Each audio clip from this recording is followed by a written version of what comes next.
Hello again, Lisa. Hi, Alex. Nice that you're on time today. I know, well, I wouldn't be, would I, normally, but we've already done one podcast this morning. We have. So we're doing a special today, aren't we? A special release one to mark the end of Children of Alcoholics Week, which is hosted in the UK by Nacoa. And we're not going to give it too much of an intro because we've got lots going on in this podcast and I think it's going to overrun the hour by quite some time. So we've got Josh Connolly and Ceri Walker, who are both Nacoa ambassadors, and we're going to have a general chat about life as a child of an alcoholic, life as a sober parent, and then we've got some bits and pieces from special guests, members, ambassadors, all about their experiences of sober parenting. I think it's a real packed episode that ends on such a positive, and showing the benefits of sobriety in parenthood. So yeah, I think it's going to be a bit of a roller coaster. So get your tissues. Yeah, definitely. But we're promising it. Get a cup of coffee. Don't forget your milk frother and enjoy. And also, I just want to say a massive thanks to everybody that has been sharing our stuff this week. It's so important. You know, it's not often we do ask people to be sharing our stuff, but you know, it's really helped reach lots and lots of people. So thank you for that. Well, can I add a thank you as well then? Because I want to say thank you to all our members, the people in our support group, our ambassadors, and all the people, our sober friends out there across the globe who have actually contributed to make this episode so special. And thank you in advance, because we know when this comes out that you've all agreed to share it massively and bring awareness to our favourite charity, Nacoa. Well, my thank you now seems a little bit lame. So everything she just said. Oh, they're here, Lisa. Let's let them in. Here's me doing my bouncer impression again. You love it. You'll both be muted as you enter. If you can unmute, that'd be great.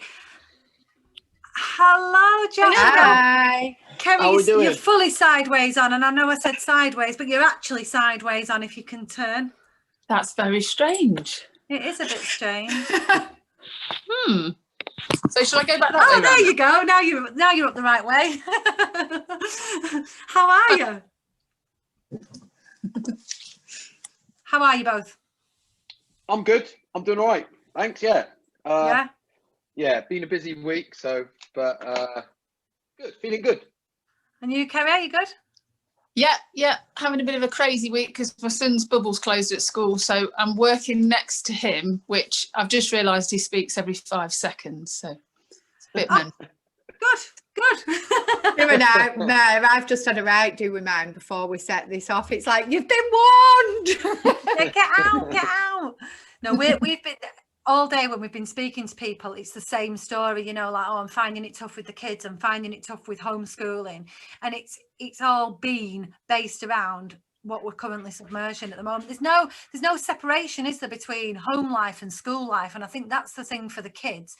And I don't know about you two, but it's concerning about their connection with children, connection with other children, and about their true mental health, you know, not just that they're feeling a bit stressed, but actually what impact is this having on them long term, that they're not getting the same level of contact with peers their own age. Yeah. And I think if you look at the rate that their brain is developing, young children, particularly in the first 9 years, me as a 33-year-old, I can sort of catch up on everything I missed out on the next year. And in terms of brain development, you know, it's a whole lot different. So in those first 9 years, the year that we've sacrificed in our children's brain development to put them into a frightening and scary world and let their brain develop under those circumstances for a year, I think for a lot of them it'll be okay because they'll have lots of loving and nurturing adults around them. But I think for any children that don't have that, it's gonna further impact them at a level that we've probably not seen. Yeah, I agree. You know, not to be too morbid. No, and I think it's important for us to kind of start there, really, because I know people have heard both your stories on different platforms, and you know, they've heard mine, they've heard Lisa's, but do you know, if we relate that story, if that had been, if your story, which you'll have to outline, had been going on in a situation like now, you know, what would that have been like?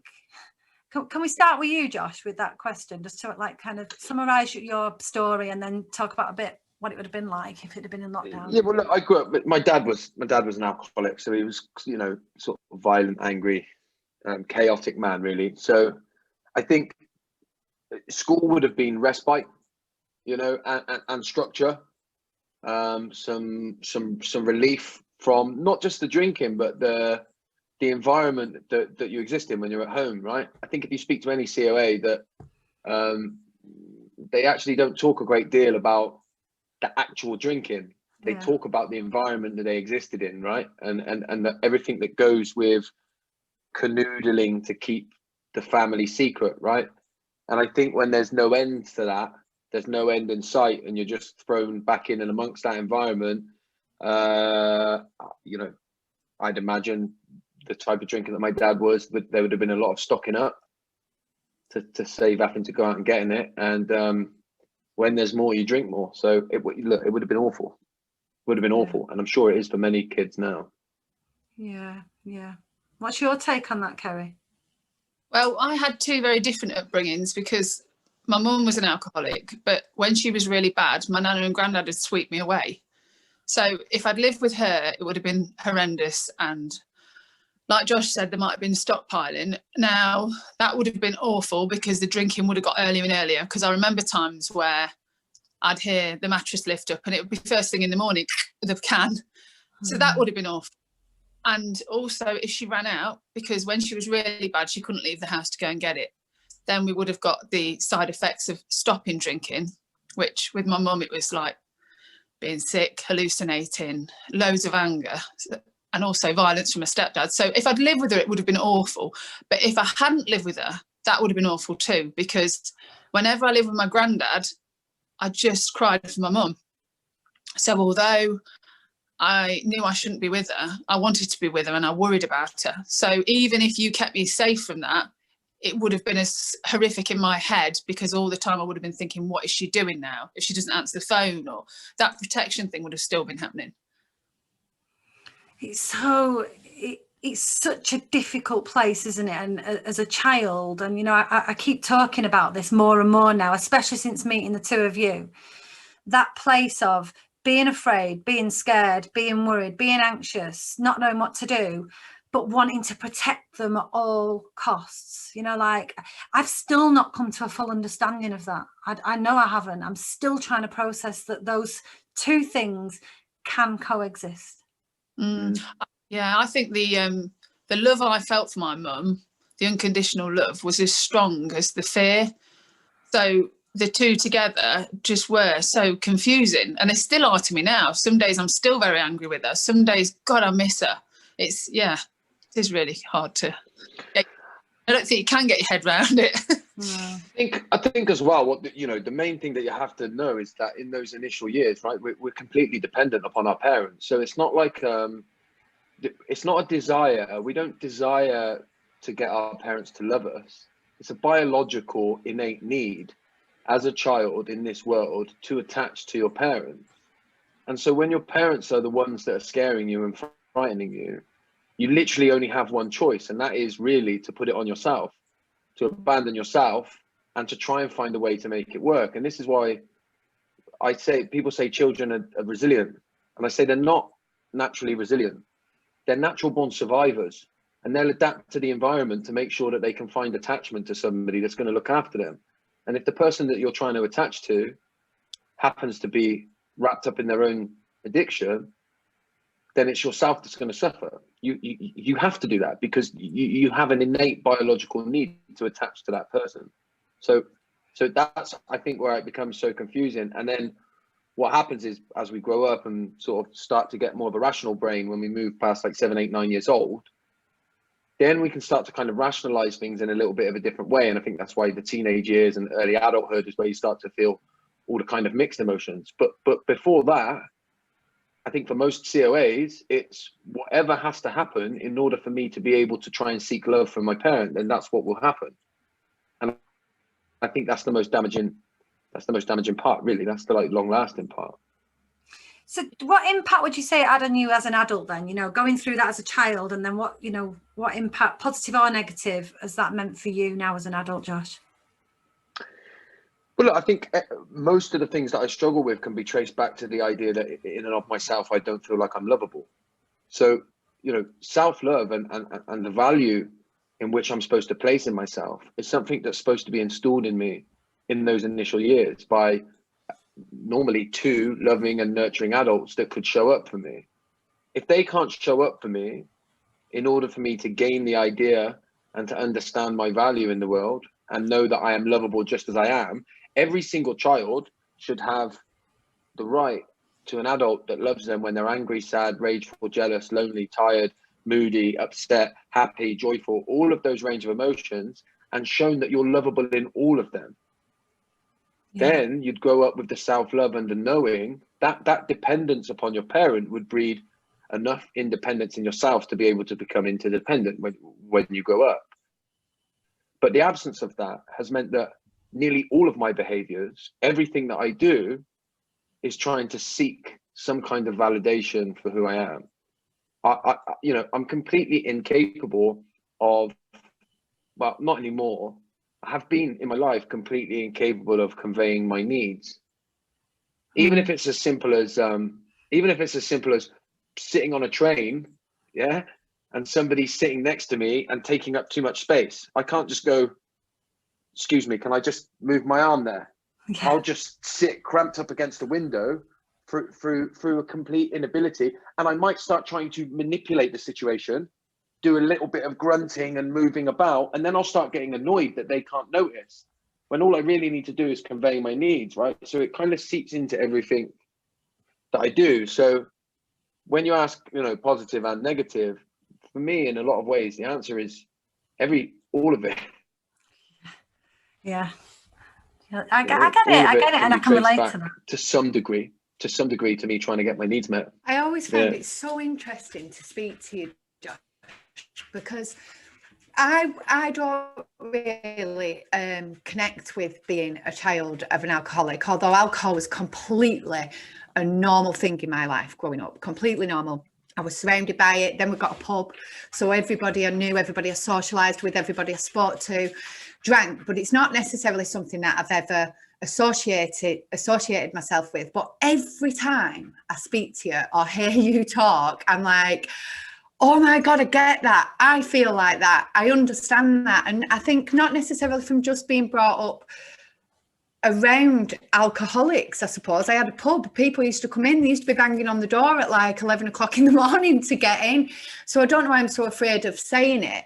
But also then I ended up being married to an alcoholic, and I've seen the devastating effects that had on my own children. So I kind of relate to what you're saying through growing up, but also really sadly in what I've seen my own children have to go through with a stepfather as well. So there isn't really a question there. I just kind of wanted you to know that every time you talk, I'm like, oh my God. But I think in the end, what you start to realize is actually, as you know, what COAs experience is level 10 of something that nearly everybody experiences probably at level 1 or 2. Because we're all living the human condition and kind of struggling with it, right? I don't think you'll ever meet a parent who is 100% present and fully in them, embodying themselves and present with their children 100% of the time, right? So I think we all experience some level of it, but as COAs, I think it's like, you know, it's the top level, if you will, when most people are experiencing a relatively low level. You know what I'm beginning to realise, obviously through my connections with you both, is it's actually much more common than I actually ever realised to come from either a dysfunctional family, as we kind of categorise it, or to be a COA. And, you know, Ceri, obviously you've done loads of work with Nacoa both of you have, but I'll just come to you for a second, because your experience is very similar to mine in that you did have that safe adult to go to, you know, with your granddad, and I had my auntie. How do you think having that safe adult in your life has impacted on you as an adult and on the ways that you model behaviours to your children? I always think if you've got some sort of role model, you'll be okay. I can't imagine if I'd had no role model, how I'd be now. But I kind of gauge everything I do now on what is normal on my upbringing with my granddad, because it was such a contrast from my mum. There's bits I can still take from her, aside from the drinking, that I really want to be like. But I think, yeah, most of it is all from him and the way he was my security. I had no security. I didn't feel safe with my mum. She couldn't keep me safe, but my granddad could. So it's really important to me now that I keep my children safe.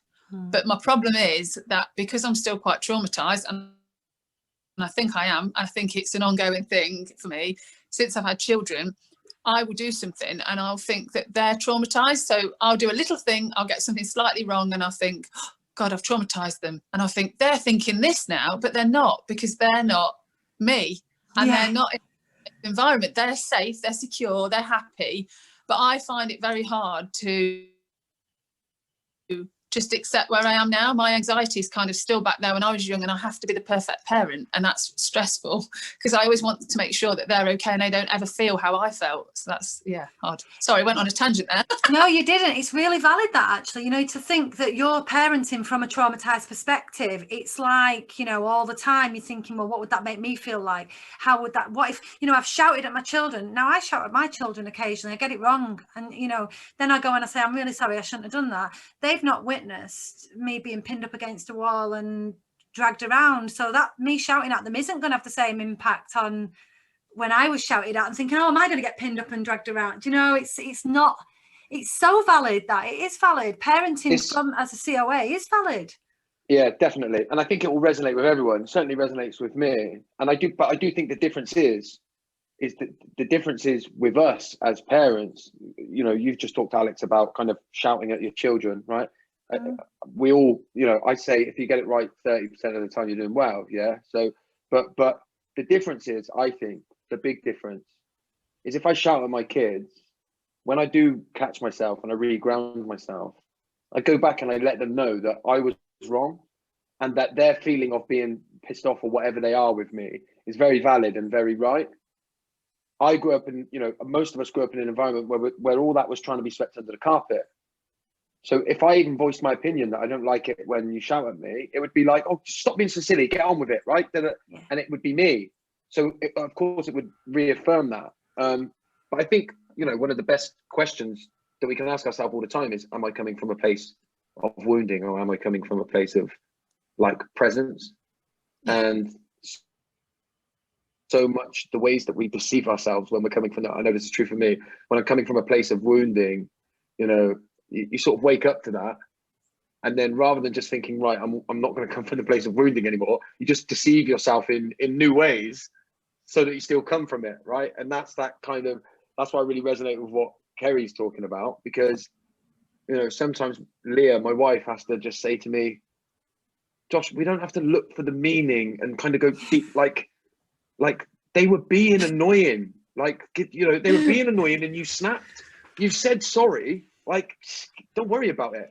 And, you know, that's why I always say you've got to be a little bit careful, because, you know, for all the stigma that we want to get rid of when we talk about mental health, sometimes I need my wife to say to me, get a grip.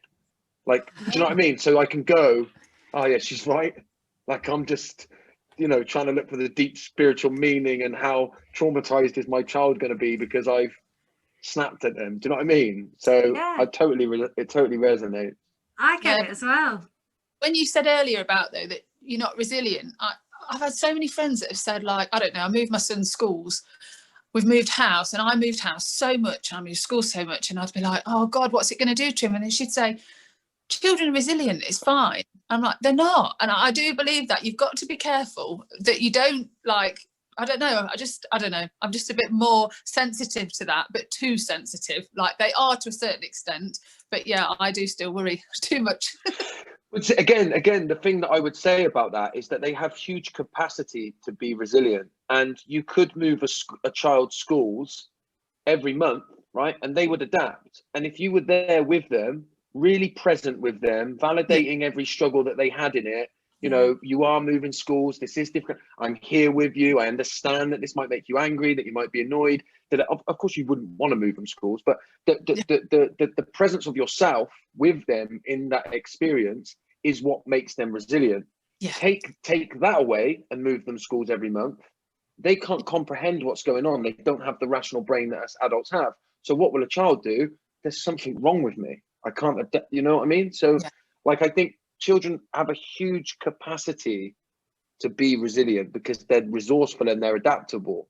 However, if they don't have a present and nurturing adult in their life to help them comprehend what they're experiencing, then then I wouldn't call it resilience. I would call it survival. Yeah.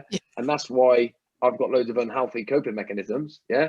Because actually they weren't that unhealthy when you put me back in the unhealthy environment that I once existed in. Yeah. They actually make a lot of sense. You know, being anxious all the time, in fight or flight all of the time, makes sense when there's a fight going downstairs every day. Yeah. But I'm not a defensive child anymore. That's the difference. Yeah, I think it's so interesting. I know you're kind of my co-host on this podcast, but I want to ask you something, because you've, like you say, just going back to what you said about you and your ex-husband, and obviously, you know, you stopped drinking because you wanted to provide that stability that Josh was talking about. Your children were impacted with your husband's instability, yeah?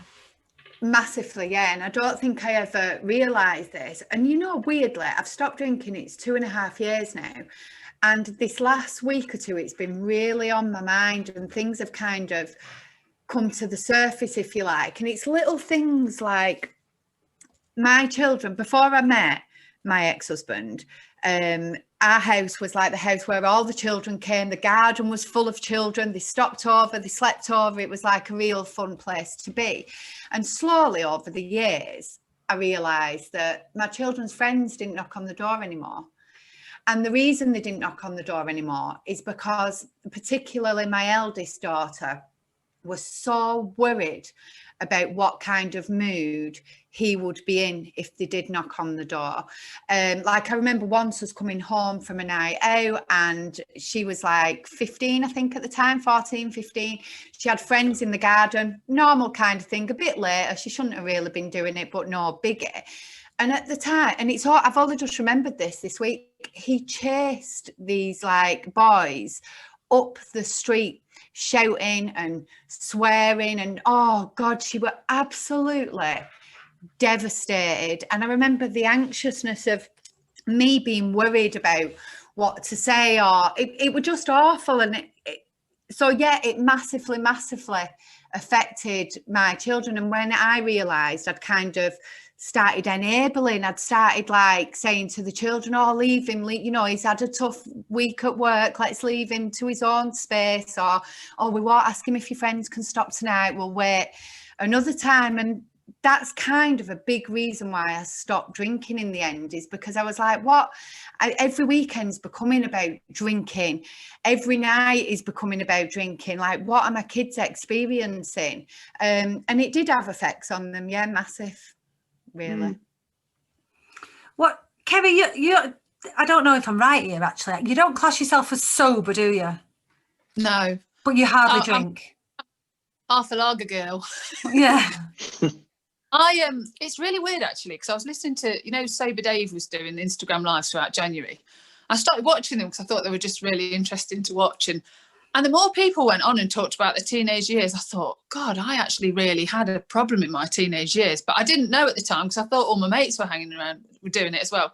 But now I look back and I think I found the people that I could get absolutely hammered with. Then when my mum died when I was 21, I had a couple of nights out that were horrendous, and I just decided I couldn't drink. I thought, I've got to stop. And since then, I had a year off drinking, and I've just had a really weird relationship with it ever since. So I can have one, possibly two, and I'll stop. And all my friends have always got on at me like, why don't you drink more, have a shot? And I look back now and I think, what kind of mates are you? You know how my mum died. Why are you questioning me? And I don't want people around me like that anymore, because don't question how I drink. I'm happy with it. Yeah, it's just what works for me. I don't hear of it that often, but that's what I like. Well, what I was going to add, I'm glad that was right, because I did think that this was the case. But what I was going to say is the way that you drink then has been influenced by the way that you saw drink and never want to be. Am I right in saying that? Yeah, I can't ever lose control. I like to feel in control. And I think if I start to feel slightly out of control, I kind of, again, got this fear of becoming my mum. So it's another thing that I associate with her. So yeah, I never want my children to see me with a hangover, or for me to be irritable because I've got a hangover, or I just don't ever want that to happen.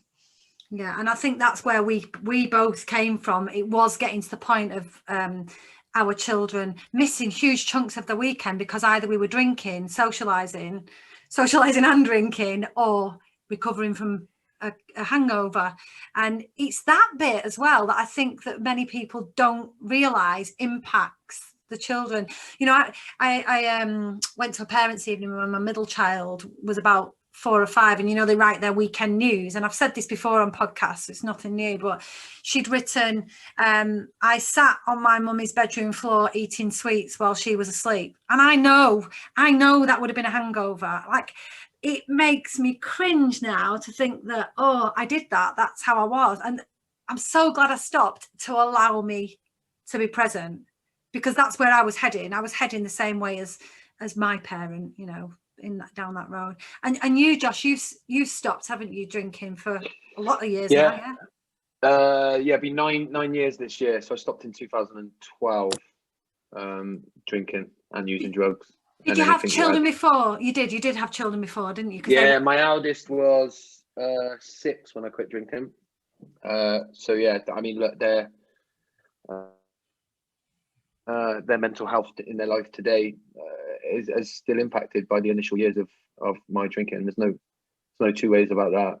The way that I drank, I mean, I drank a lot. Like, there was never really any kind of, it wasn't a difficult relationship with it. I was fully in the relationship. I mean, I loved it. And I think that's important for me to say, you know, I'm not someone who tries to convince myself that it was all bad when I did it. I mean, I loved it. Like, I loved it. That's why I drank so much of it. I loved it from the moment I did it. You know, drink saved my life, really. I was just going to ask you about that. Did you hit a rock bottom mentally and stop drinking, or did you hit a rock bottom with drink, which allowed you to recover mentally? I stopped drinking because it stopped working.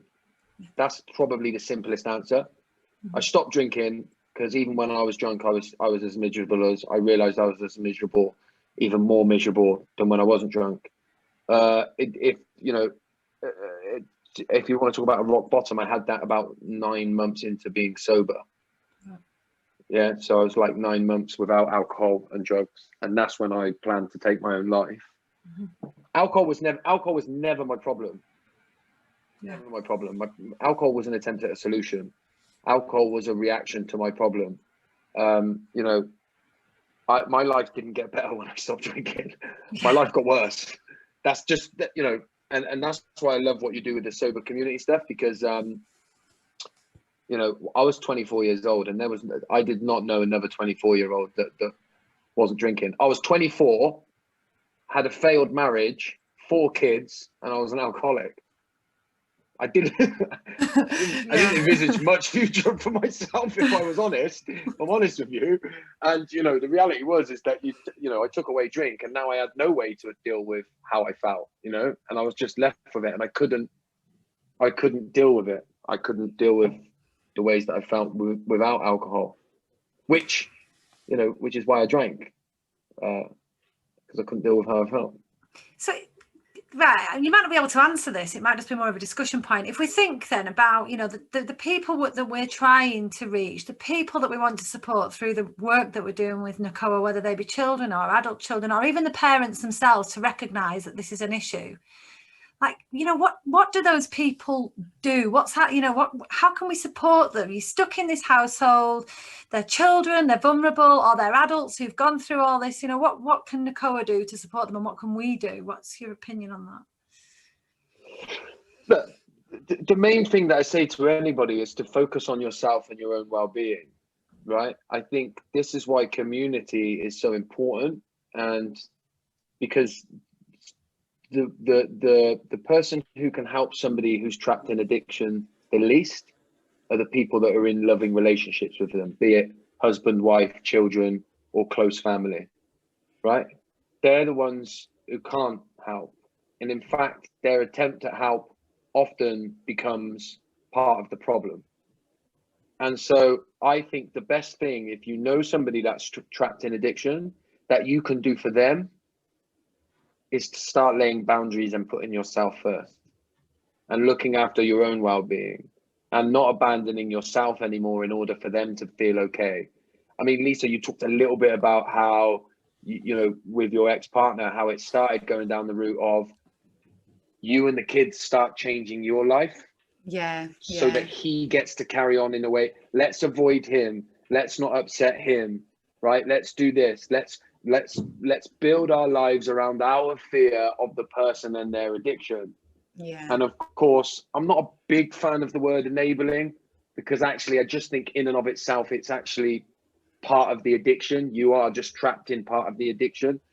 So I think, you know, the best thing that we can do is help and support, from a Nacoa standpoint, is help and support the children or adult children to be able to reconnect with themselves and start to put themselves first and look after themselves in a meaningful way. You know, the 6 C's that I won't try and quote, because I normally reel off the first 3 and then start stuttering.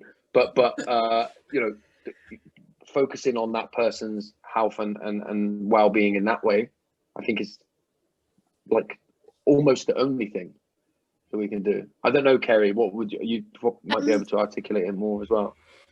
For me, I didn't know that I was a child of an alcoholic. So I always take it right back to basics and think, I need these children to know that they are the child of an alcoholic, because until they realise that, they just think they aren't normal and they're the only ones in the world and there's nothing they can do about it. So just getting the message to them that, like Josh made up, COA is a thing.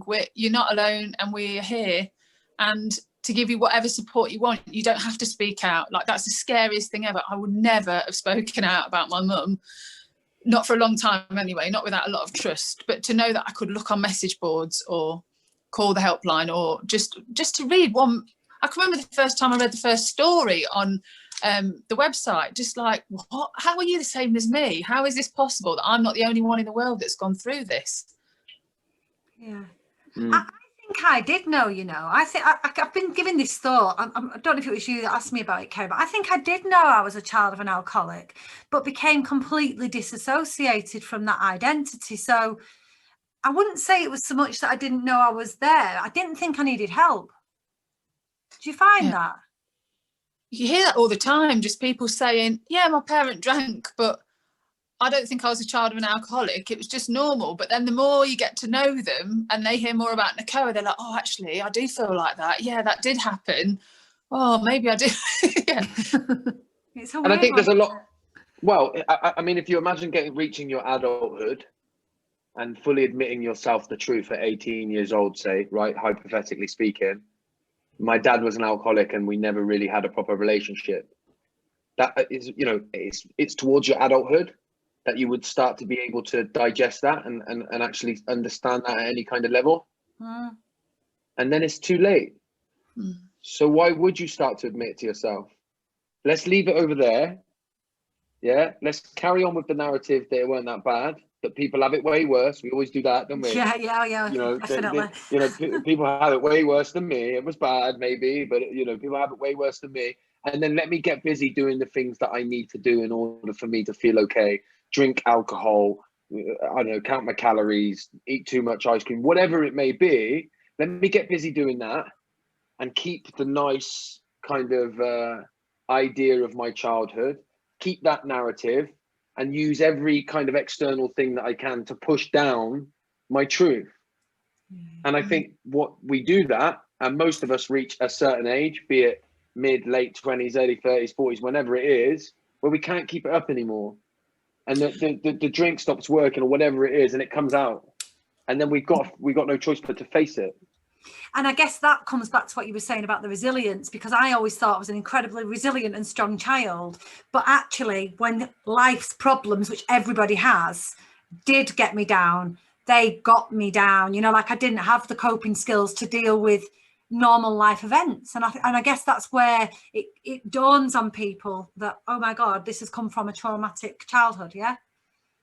I never thought that my life was okay and everything was okay. I thought it was horrendous. I thought my childhood was horrendous, but I thought I was just a bad person and that it had happened. I didn't compare to my friends. I didn't compare to anyone. I just thought, I've been awful and my mum drank because of that. And I took it all internally to, I wouldn't say I brushed it under the carpet, but I don't know, that was just how I thought of myself. So I've just had to really work on myself that I didn't cause it all. Like, again, one of the 6 C's, I thought I caused everything. That's what I've found more. And I think, again, you know, that's another narrative that protects ourselves from the ultimate truth.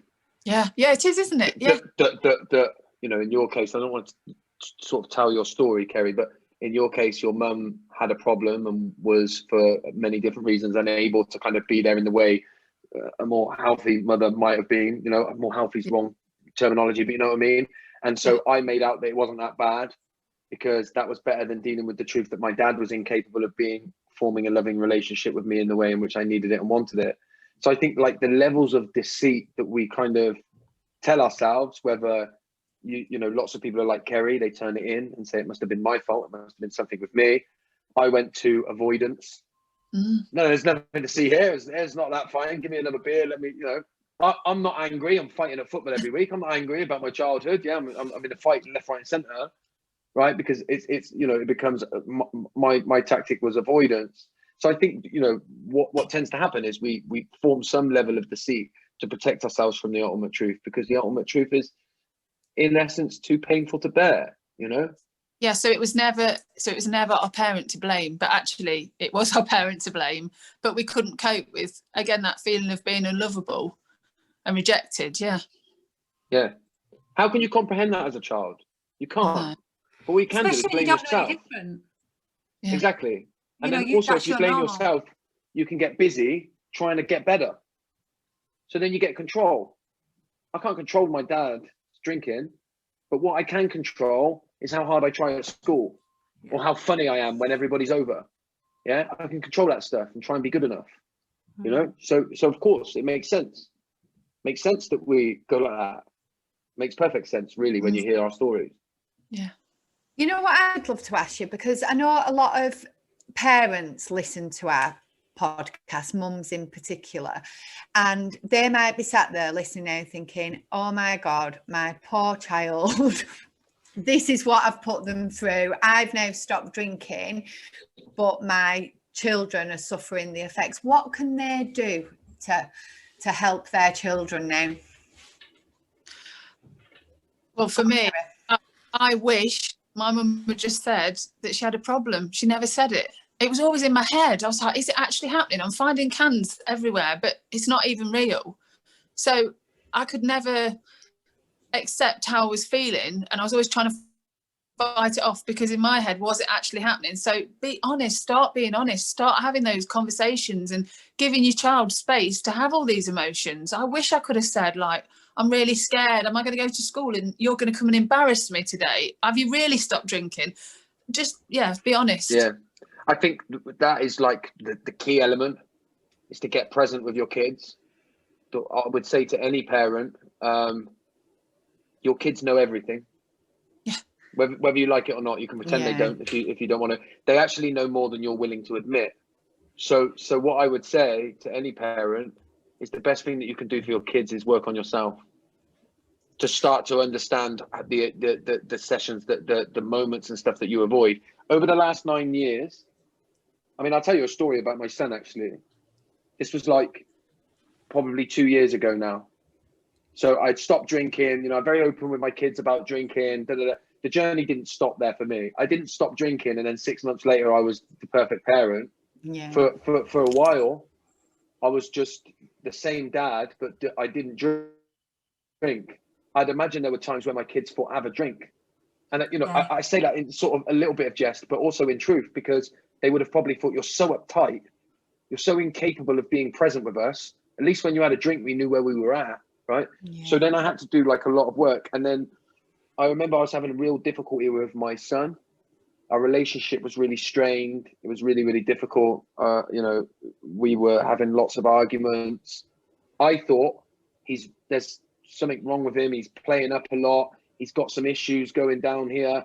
And after about a year of a really strained relationship, I said to I remember in bed, like, you know, at night when you're heads on the pillow, that's when you talk about stuff, innit? And I said to my wife, I don't know what I'm going to do with him. I don't know what I'm going to do with him. And she said, you know what? And this is my wife, Leah, who's not his mum.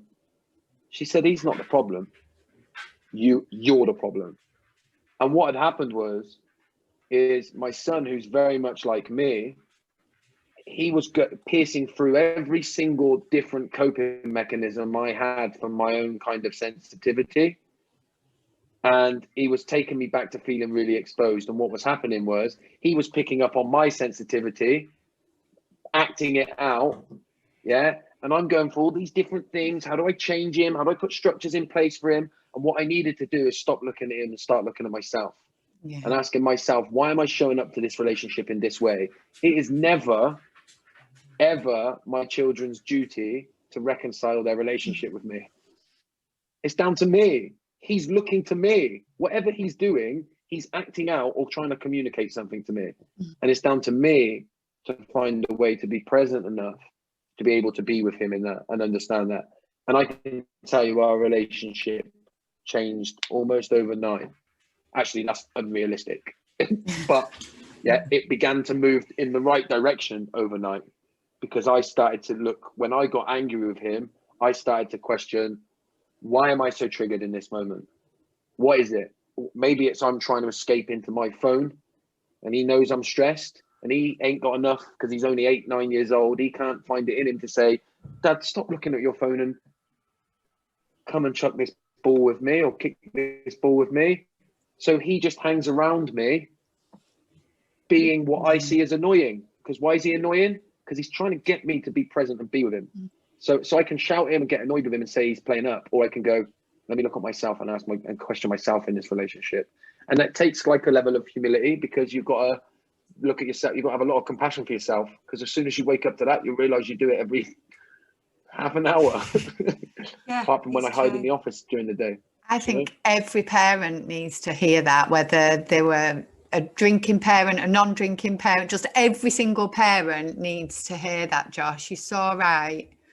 It is true. And I was just going to say, you know, not every parent has the capacity, whether that be because they are, you know, traumatized themselves or still living in trauma or whatever.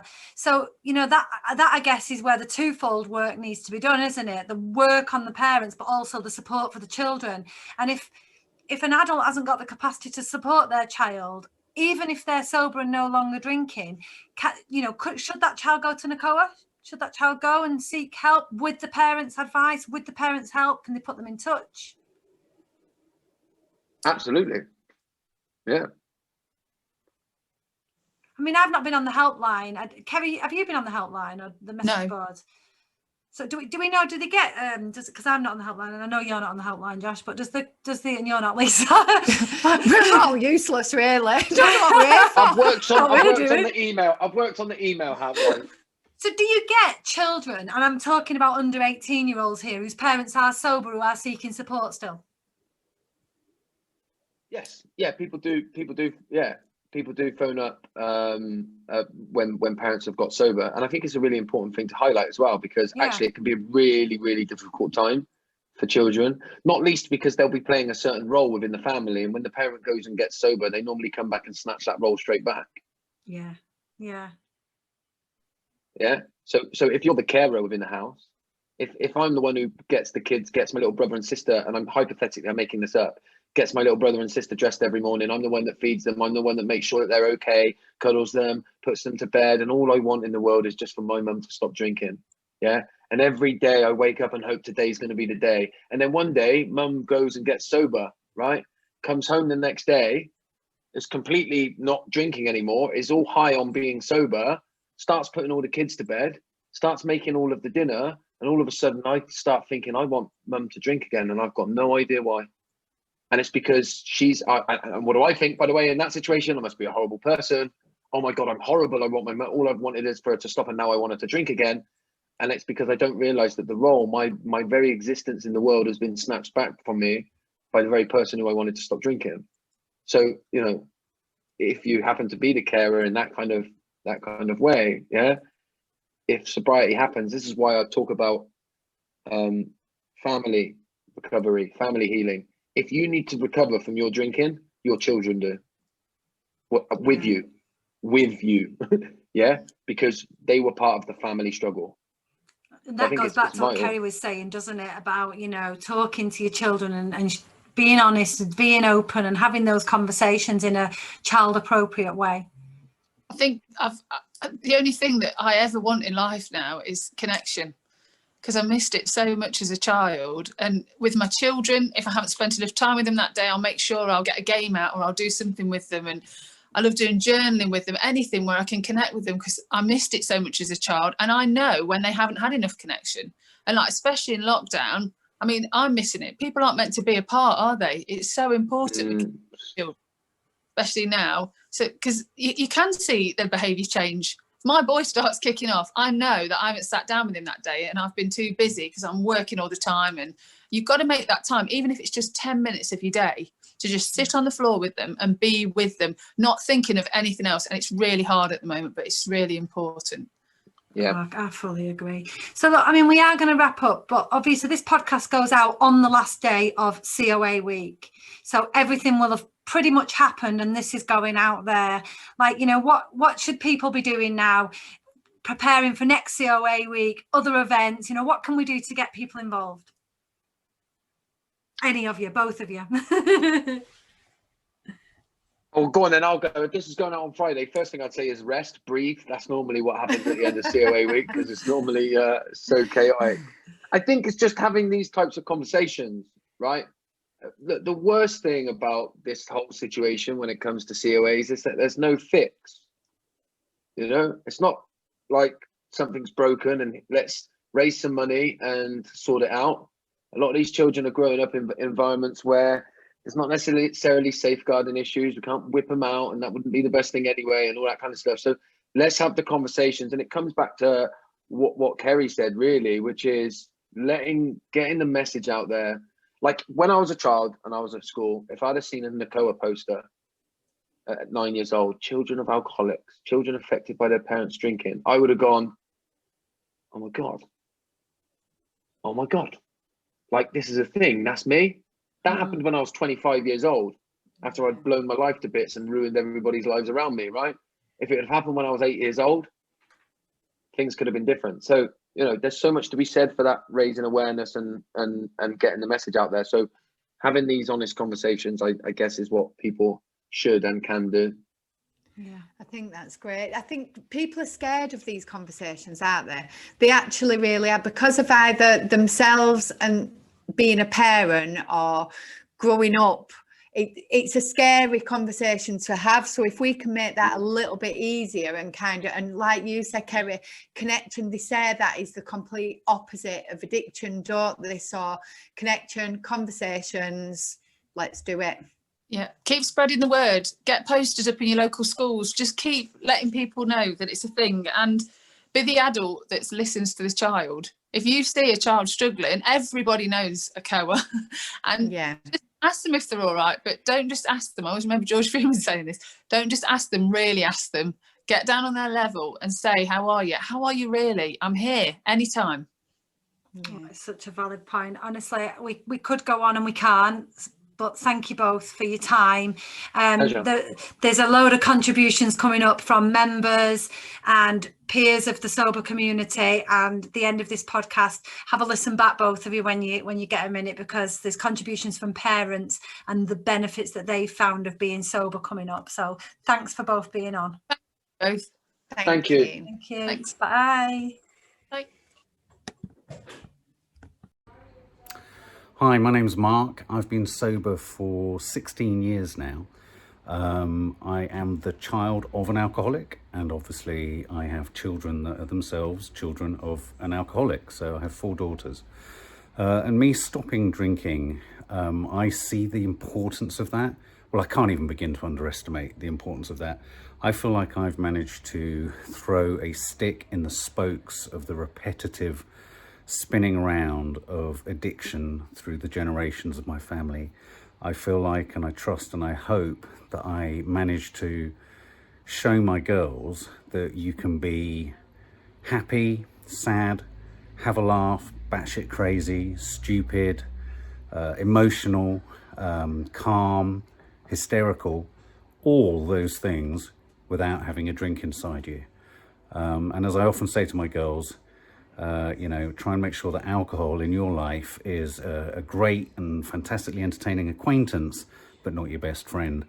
So I kind of begin to overestimate how much me stopping drinking has been significant to me being able to have meaningful relationships with my daughters.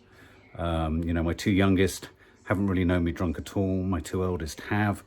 And by stopping 16 years ago, I prevented years and years of pain, agony, strife, helplessness in others, in them. And there's no better reason really for me to stay sober than to have achieved that. Hello everybody, I'm Darren. I'm the author of Finding Your Sober Bubble, and I've been sober since March 2019. The benefits of sobriety for my children, apart from not having to put up with a drunk dad, is the fact that they can now see that you don't have to have alcohol to have a good time. And you don't have to follow society into thinking that alcohol's this go-to glamour puss for all events and all occasions. It simply isn't. And let's be honest, as a dad, I can embarrass them just as easily being sober.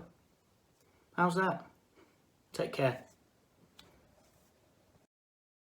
Hi, my name is Anne. I'm a member of Be Sober and I'm sober now for nearly 5 months. I have a 5-year-old little girl, and the biggest change here is routine, her bedtime routine most of all. I decided to create a little time to chat to her about her day. I keep it simple. I ask 3 questions, the same every night. Did anything make you happy or sad today? If so, we chat about it and we figure it out. And then we always finish with, what was your favourite part of the day? This is really a precious, precious insight into your little world, and I really love it. I myself drank to avoid uncomfortable feelings. I don't want that for her. I want her to understand her own feelings and to know what to do with them. We're both learning here. I have to thank Alex, Lisa and Joe for helping me get there. These girls are holding our hands and gently and kindly guiding us through the process. I will be forever grateful to you guys for helping us change my life. Thank you. Hey, my name is Annie Grace, and I am the author of This Naked Mind. And I stopped drinking about 6 years ago. There was a moment in my journey where I was on the couch. I asked my 4-year-old son to come sit on my lap, and he looked at me and he said, "Mom, you smell bad and your teeth are purple."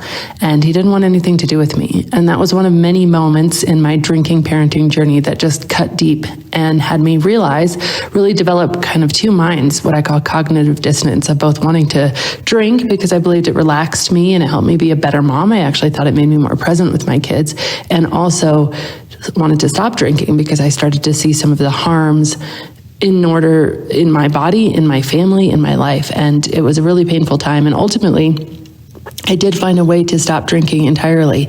And that was just through digging into all of the reasons I drank and asking myself if they were true, and then backing it up with science, trying to find out what the science said. Is this true? Is this not true? What is really true? And the information I discovered was mind-blowing. I actually put it out for a free download, and 20,000 people downloaded it in 2 weeks. And I ended up finding a way to self-publish, which is ultimately my book, This Naked Mind Today. And it's been about 6 years for me now. It's been an absolutely phenomenal journey. I am more peaceful and happier than I've ever been. I look forward to spending time with my children. I look forward to bedtime. I look forward to all those little moments, whereas before, bedtime was really just a means to an end, so I could get back into the kitchen or the living room and continue on with my glasses of wine. And I think that it's one of the most empowered choices that I've ever made. But I also think that when we talk about this and have this conversation, it's so important to know that we're just doing the best we can with the tools we have. And as parents and as moms, we really were just trying to make things better. There was no bad intention in my drinking. It was me trying to survive my life. It was me trying to escape pain. It was me trying to be more present. It was me trying in a way that wasn't actually serving to be the best mom I could be. And now that I know better, I obviously can do better, but I have to really make sure every day not to make my former self wrong. Again, to realize that I was doing the absolute best I could with the tools I had, but then equally be really excited that that I have gotten myself out of that trap and can just look forward to an alcohol-free life with my children, which is one of the best gifts I've ever given myself, and certainly one of the best gifts I can give them. Hi, my name is Carly. I'm a Be Sober member, sober since July 2020. The benefits of stopping drinking on my children is that they now have a mum who is not only happier, but more present, content, and definitely more energetic. Hi, I'm Claire Pooley, and I'm the author of the blog Mummy Was a Secret Drinker and the memoir The Sober Diaries. I've been sober for very nearly 6 years now. It's gone very fast. And I think the best benefit of me being sober for my kids is the fact that I'm not constantly trying to run away from them and find excuses to be somewhere else doing something else. We're all now on the same level, which makes a huge difference to us all as a family. And also I feel like I'm setting a good example. I'm teaching them that you can get through all of life's ups and downs without a prop like alcohol, and yes, so many other things I couldn't even start to tell you, but that's probably my top ones. Hello, I'm Christine, and I've been a member of the Be Sober community since just before Christmas 2020. I have a grown-up daughter. She's 23 this year, and since I've stopped drinking, my relationship with her has improved tenfold in that I can advise her from a sober perspective, really, and drinking doesn't get in the way. She listens to me more carefully, and she's got more trust in me than she had before. Hi, I'm Julia Carson, the author of Sober Positive.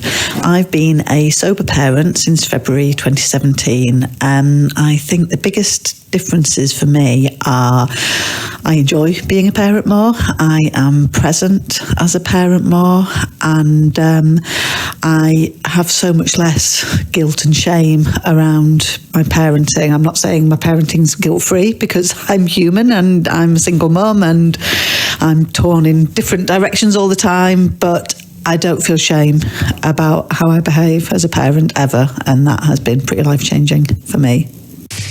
Hi, my name's Irene. I'm a Be Sober ambassador. I've been sober since the 31st of December 2018. The benefits of me being sober for my children, Ted and Albie, are that I show them weekends aren't for getting drunk, weekends are for having fun. Hi, I'm Janie Lee Grace, author of Happy, Healthy, Sober and host of the Alcohol Free Life podcast. I've been sober since the beginning of 2018, just over 3 years. And the benefits of sobriety for my children is that I am who I really am. I'm much more present. I'm much more authentic. It doesn't mean I don't sometimes get things wrong, but I treat them fairly now, and that's my biggest regret. That's my only regret, is that I didn't do this sooner, so that I could have been more present and more of who I really am for my kids. I so wish I'd done it sooner, so that I could have been a better role model. But hey ho, better late than never. It's the best thing I ever did. Hi, I'm a Be Sober member. I've been sober now for 6 months. I started my sober journey because my 13-year-old son asked me to stop drinking because I was going to die. So the next day I had stopped drinking. It's not been easy. The physical side of it has been a lot easier than the mental side. I've been having a lot of counselling to wade through why I was drinking so much. But the impact on my children has been phenomenal already. They say I'm so much nicer, I've got so much more patience, I'm so much more present, and I didn't actually realise just how much damage I was doing them. My 9-year-old daughter said to me last week, "Mummy, I've just had the best Christmas ever." because you weren't drunk and shouting at me all the time. And she said she didn't realise just how much it affected her. And I feel awful about all of that. But at the same time, I know that the only way I can make that better is by staying sober now and carrying along this journey. And my life is so much better in every single way without the drink. I'm Jo, one of the co-founders of Be Sober CIC. I gave up drinking 2 years ago. I gave up for myself. I didn't see that my alcohol intake was actually affecting my children. So they weren't part of the equation when I took the decision to go sober. I thought it was, quite normal to drag your kids off to the beer garden on a sunny afternoon, let them run feral for a few hours while I got wasted with my friends. Then the morning after, I'd be hungover, just in bed, leaving them to their own devices, go and get yourself a bowl of Cocoa Pops and leave mum to sleep because I was feeling rough. That repeats itself every single weekend. And they just seem to get on with it, bless them, because, well, what choice did they have? Since becoming sober and seeing the difference it has made in my children's lives, I am a much, much better parent. I am present physically and mentally. I've got more patience. I'm generally just a calmer person. I'm always first one up in the morning. I'm no Mary Poppins, don't get me wrong. Kids are a challenge sometimes, and we have our difficulties, but we work through them in a positive way, and we just have much, much more quality time. It's definitely now the one main reason why I would not go back to drinking alcohol, because it's just so much better. Life is so much richer without it, and the kids are so much happier. Hi, I'm Laura. I'm a Be Sober ambassador and I've been sober since June 2020. The benefits of stopping drinking on my children is that we now have a really good routine in place and we stick to it. Hello, my name's Liam. I am in long-term recovery sobriety and that started on the 7th of June 2018. After many, many attempts, I might add, relapses and various different routes to recovery, but here I am. I'm also one half of Wise Up. That's an organisation I started with a friend of mine who's in recovery from gambling, and one of the massive benefits of my recovery is that I was able to start that organisation, and now I get to use my experience to kind of raise awareness around lots of different things, but addiction, recovery, mental health, and that's massive, and I thoroughly enjoy it and I'm proud to do it. However, the biggest benefit is probably to my loved ones, and in particular my 3 children, who have got a clean, sober and healthy dad. They were around when I was still doing what I was doing, but they won't remember it because they were very young. So they've got an example of how to live today. They've got a dad who's present. I was always around them, but I wasn't present. I'm with them emotionally, I'm with them physically, and I'm with them mentally. And I'm there for them. And I think one of the biggest things about my sobriety is it allows me to be consistent. It allows me to be consistent in their life, which is something that even though I was around them every day, I wasn't consistent, nor in my approach or in what they got out of me. So yeah, it's a massive thing. It's a huge thing, to be honest. And I hope more people, parents, whoever, are able to find recovery and sobriety and give that benefit to their own kids. I wish everyone well. I hope you all stay safe and positive. Please check out our work on Wise Up, and if anyone's struggling, just remember, keep talking, reach out, ask for help. Take care. Hi, I'm Kate Bailey and I'm the co-author of Love Yourself Sober, which is a self-care approach to sobriety and alcohol-free living for busy parents and carers. Co-founder of lovesober.com and also a podcast, Love Sober the podcast with Mandy. I've been sober since July 2016, so coming up 5 years, and what what a journey, and what I'm so grateful basically for my sobriety, and in the way that it really, it's a cornerstone of my family life, I guess. Super delighted to add my voice to the voices supporting Nacoa, really in their amazing work, and yeah, just to be present and well for my kids, really. To know that I'm a bit of a taxi for my son at the moment, so I know no matter what time of day or night, I can be there for them, and that I'm really looking after my health and well-being. I mean, there's the obvious safety things, obviously those, but I think now that we're available to talk through things, to work through boundary issues, to work through our emotions in healthy ways. And, as I'm learning, I can help my kids learn, and they help me learn as well. They teach me as well. So, all round 360 benefit in my life and in my family with being sober. Hi, my name's Kath. I'm a Be Sober ambassador. I've been sober since 2nd of July 2018. The benefits of me not drinking on my children has been massive. My son and myself have such a better relationship and more present, and he just really sees such a difference in me and tells me about it and says how proud he is of me. And that's really good. Thank you. Bye. My name is Jen, and I am a Nacoa volunteer. Growing up in a household with a number of alcoholics is completely heartbreaking. There is 4 generations of my family who are alcoholics. 3 of them have unfortunately passed away due to their alcoholism.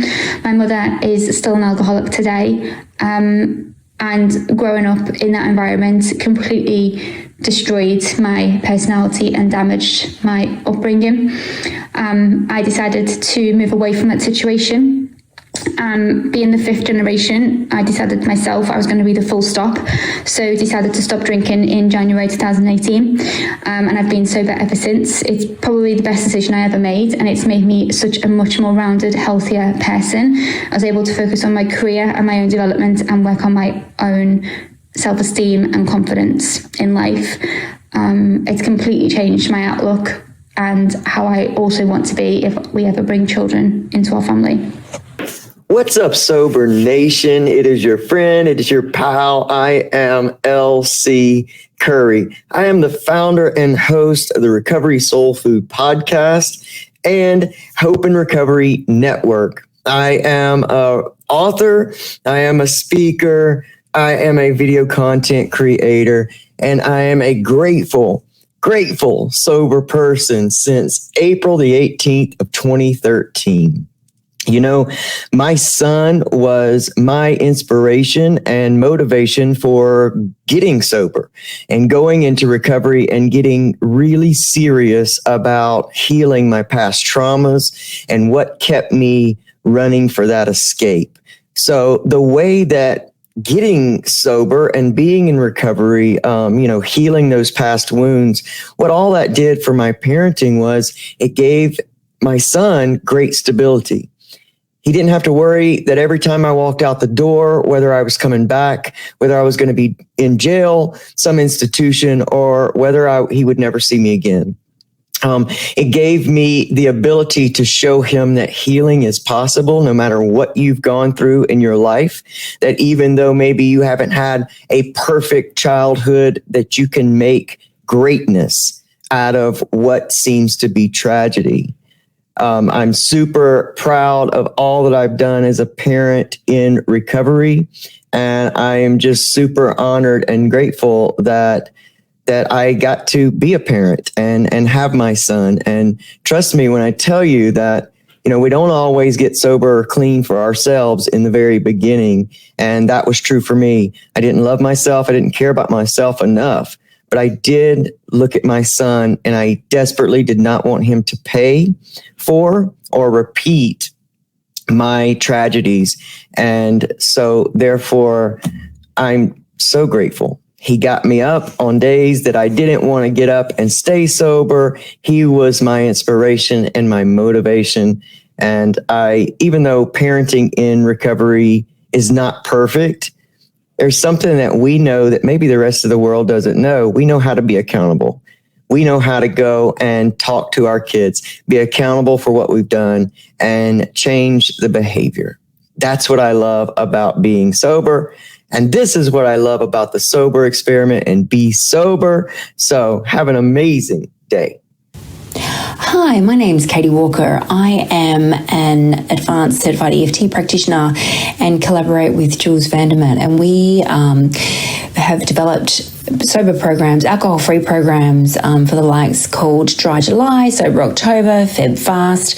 And we hold these programs every couple of months to help people abstain from alcohol, particularly women.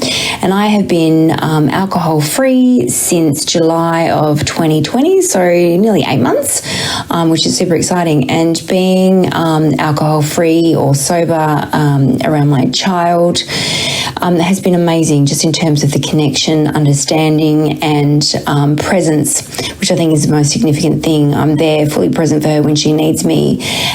We've certainly still had some moments of challenges, but they have been reduced because I'm not in a pickled state. So all I can say is choosing to go alcohol-free whilst parenting and for the long-term future is healthy on so many levels, from a emotional level through to physical and psychological, and that's for yourself and for your children. So it's amazing. It's an amazing experience, and thank you so much for listening.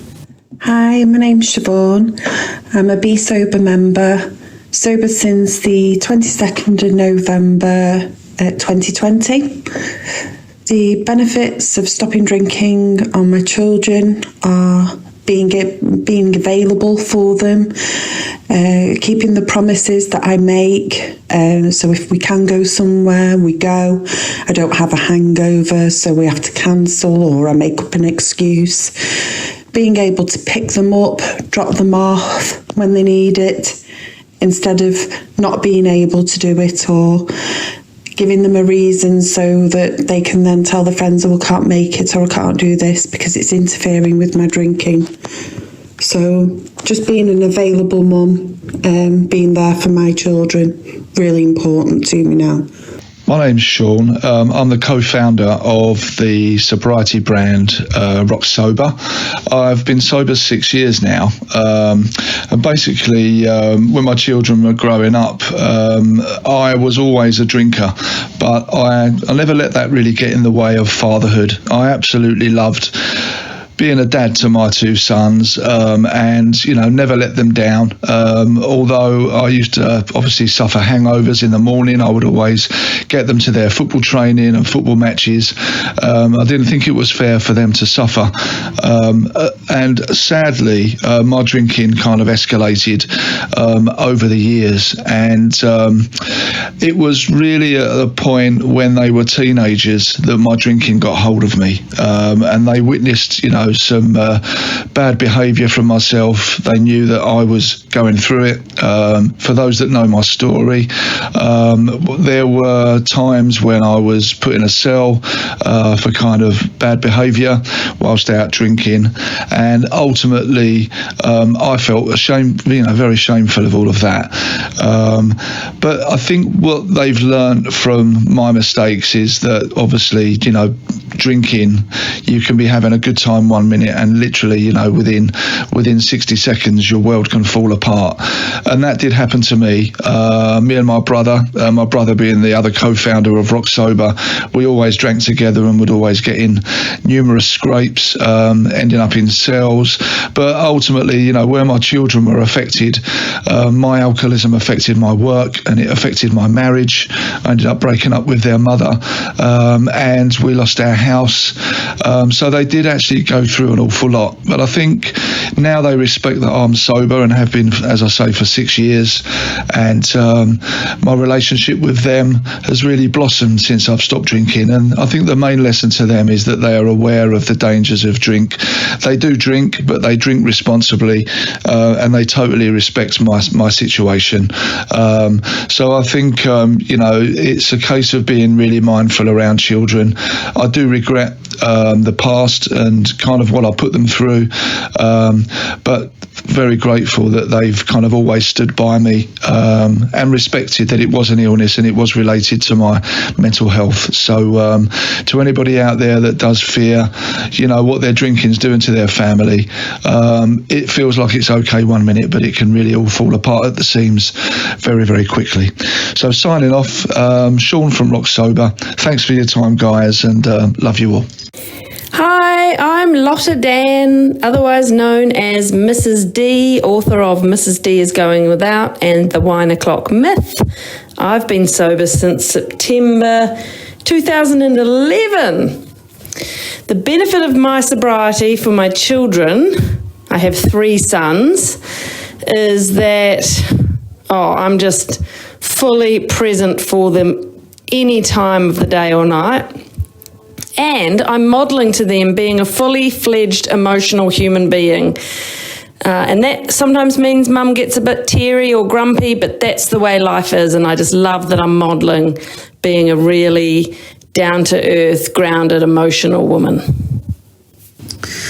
Hi, my name is Sam, and I've been a member of Be Sober since March 2020. Honestly, the biggest benefit of stopping drinking for my daughter is that I'm not putting her in danger. You just can't care for a child properly drunk, and especially not in blackout.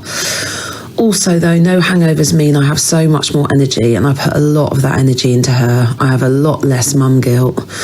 But now she's safe with me, and that's really the most important thing. Hi, I'm William Porter, author of Alcohol Explained. I've been sober since February 2014. I think with regards to parenting, the benefits for my children really are to have a role model that doesn't rely on alcohol and isn't reliant on alcohol for socialising, for stress, for relaxation. I think from my perspective, I've enjoyed parenting more. I think the 2 things you need to be the best parent you can is 1, energy, and 2, patience. And I think alcohol more than anything else robs you of those 2 things.